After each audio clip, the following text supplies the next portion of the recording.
បាទសម្រាប់របៀបប្រើដំបូងនេះគឺជាប៊ូតុងបិទបើកជាយើងចុចមួយបិទចុចមួយបើកតែម្ដងហើយនេះមុខងារប៊ូតុងសម្រាប់យើងជ្រើសរើសមុខងារអញ្ចឹងមានរហូតដល់4មុ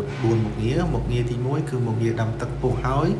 ចុះនៅសីតុណ្ហភាពដែលយើងបានកំណត់ដូចជាឥឡូវនៅខាងឆ្វេងដៃនេះគឺមុខងារ55បើថាសីតុណ្ហភាព55អង្សា29នោះគឺសីតុណ្ហភាពទឹកឥឡូវទៀតវានឹងចុះមកដល់សីតុណ្ហភាពដែលយើងកំណត់នៅពេលដែលដាំទឹកពុះហើយមុខងារទី2នេះគឺមុខងារបំបត្តិក្លិនខ្លោដាំទឹកពុះហើយវាចុះមកកដៅថេបើន័យថាវាដាំទឹកពុះរួចរាល់វានឹងចុះមកសីតុណ្ហភាពដែលយើងបានកំណត់ហើយមុខងារទី3នេះគឺយើងអត់ចាំបាច់ឲ្យទឹកនឹងពុះឧទាហរណ៍ទឹកនឹងពុះហើយរួចរាល់អស់ហើយយើងកំណត់សីតុណ្ហភាពវាទំ45វានឹងចុះមក45អត់ដល់ទឹកអត់ពុះហើយមុខងារទី4នេះគឺមុខងារដាំតែទឹកពុះទេវាអត់មានកំណត់សីតុណ្ហភាពទេពេលដែលទឹកពុះហើយគឺវាបិទតែម្ដង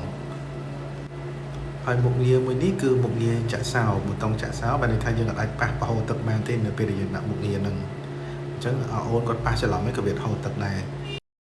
ហើយប៊ូតុងនេះគឺប៊ូតុងសម្រាប់ cancel មុខងារដែលនៅលើម៉ាស៊ីននឹងទាំងអស់បែរថាយើងចុច cancel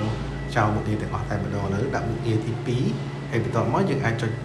មិនបាច់ឲ្យវាដំណើរការទេយើង cancel លុបវាចោលហើយកណ្ដាលគេប៊ូតុងធំនេះគឺហូរទឹកនេះយើងអាចកំណត់ទីវាហូរអូតូបានហើយនេះខ្ញុំកំណត់20នាទីតែយើងចង់ចុចបិទមុនគឺយើងចុចបិទតែម្ដងក៏បានហើយយើងចុចភាសាទៀតវាមានឲ្យវាហូរទឹករយៈពេល25 30និង5នាទីអញ្ចឹង5នាទីនេះយើងបលែងដៃចោលទៅវានឹងហូរទឹកគ្រប់ចំនួននាទីព្រោះវាទឹកហ្នឹងគឺនឹងលែងហូរហើយមិនថាវាកំណត់នាទីហូរទឹកតែម្ដង